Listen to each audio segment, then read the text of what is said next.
Okay. I'm doing this for a webzine called Music News. Firstly, we'd like to welcome you to the UK. It's been a very long time since you were last here, and we're thrilled to have you back at your sold-out show at the Borderline shows. What has been the impetus behind your return on this occasion? Well, I guess we're releasing an album in September in all of Europe, and so we're trying to get to as many European countries as we can in Europe. I think mainly Western Europe, so, Yeah. including the UK. Okay, no worries. You're here, as I say, you're here to promote your new album, Fight for My Soul, which is your first studio album in 7 years since your Grammy Award-winning 2006 release Turnaround. We've been able to get our hands on an advanced copy and are captivated by how eclectic it is. You have said in past interviews that you find it difficult to relate to your first two albums. Are you finally recording the music that you've always wanted to record? I think so, actually, yeah. I feel great about this album in those respects. So finally getting to write, or finally not afraid to put some of the material I'm writing on records without without people maybe thinking this doesn't sound like what I've done in the past. Yeah. Okay. What has been the most difficult song to write on this album, and for what reason? I think well, one of the most difficult ones was "We Are the Same," because I don't know why, but we chased the lyrics on this for a long, long time, and I think what it's saying, which is a bit complex from my point of view anyway, is it's just kind of hard to. Once you start writing lyrics, there's all these rules that they just start popping up. All of a sudden, oh, I gotta phrase this way and rhyme that with this, and so for whatever reason, that lyric was very hard to come by. Okay. Okay. Listening to your new album, there are so many different genres on there, and you're clearly drawing influence from the wealth of different music out there, from the likes of Motown artists on River, Santana on The Truth, classic crooners on Seasons, and Maroon 5 on We Are the Same. In what way has this album been a musical discovery for you? Maroon 5, cool.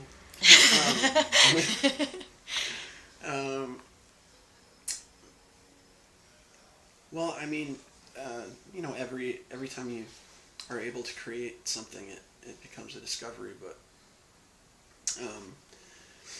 I mean, more specifically,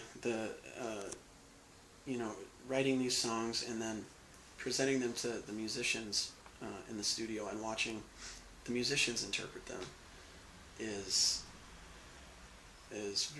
very surprising, and like all of a sudden you're looking at your song you wrote start to take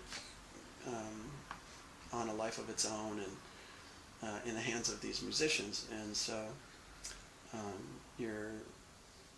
don't know, it's captivating for me to watch that happen and see where it goes. Sometimes it goes in a direction you're not very happy with, but for the most part it was really great. Awesome. Author Ralph Waldo Emerson said, "Life's a journey, not a destination." Is that how you found this album, given that Fight for My Soul has been 3 years in the making? He's the one who said that? Yeah. Been wondering, and I hear that, and I believe that myself. Well, so was it why? Why did it take so long? No. Sorry. Is that how you found the album, as a journey rather than a destination? Quite. Yes, this record was. Thank you so much. This record was very. Took a very long time to make. I think if you put all of the time though in. If you just took all the time itself that was taken to make the record, it was maybe 3 or 4 months of total work. But yeah, it was a journey. Definitely a journey, because there's years of sort of changing myself over the period of making this record. So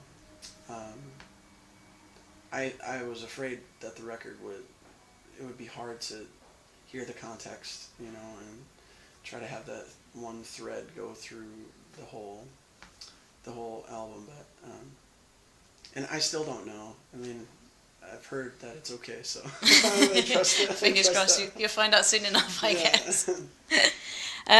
Tell us a little bit about some of the people that you've worked with on this particular album. Well, I got to work with Tommy Sims, who's an amazing artist and producer and musician, singer, songwriter, just everything. He's been a big influence of mine over the last maybe 15 years or so. Yeah, somebody turned me on to his music early on, and ever since I heard it, it was kind of a dream to maybe write with him or get to do a record with him. So I finally got to do that, and even though I've been knowing him now for quite a long time, so he's probably the most noteworthy Yeah. of the people, I would say. Okay, cool. A number of American artists in recent years have sought to express a political message in their material. Do any of your songs convey an important message for yourself? Yes, important messages, but not of a political nature. Yeah, I think there's some things in the record that just talk about the heart of us, and at least from my view, and so maybe it's some of the things that are a prelude to the political issue behind the heart of Yeah. of it. So, yeah, I mean, pretty much every song is important to me in that sense. Okay, cool. Do you remember the first gig that you ever played? Yes. I wish I can't. I wish I did.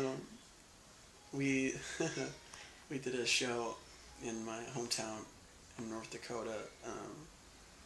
I think it was called Riverfront Days, and it was by the river, and they have a bunch of bands and so forth. So yeah, we played at that, and there's a video somewhere. I hope it stays hidden. Yeah. Exactly. Excellent.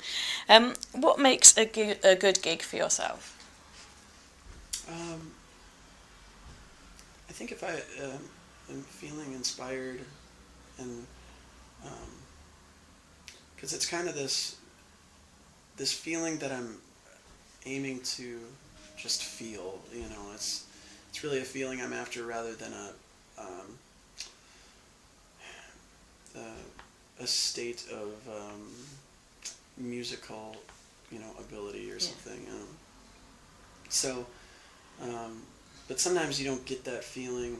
Either it just doesn't sound good in the place, and so it's just you're scratching and clawing for every bit of inspiration you can get, or sometimes it sounds great, but for some reason you just don't feel it. So Yeah. I'm very at the mercy of whatever it is that controls that. Yeah. The unknown force.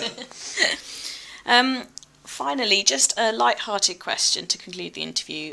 Do any of your guitars have names, and if so, how did they come about? They don't have names, and I always wanted to name my guitars when I was starting out, because B.B. King has his guitar, he's got a name. Eric Clapton's got names for some of his, and I just thought that'd be so cool, so I tried to force it. But I don't even remember what I Came up with then. So, no names. Awesome. Thank you very much for best of luck with the album out in September, and we look forward to seeing you just down the road in October. Awesome, thank you.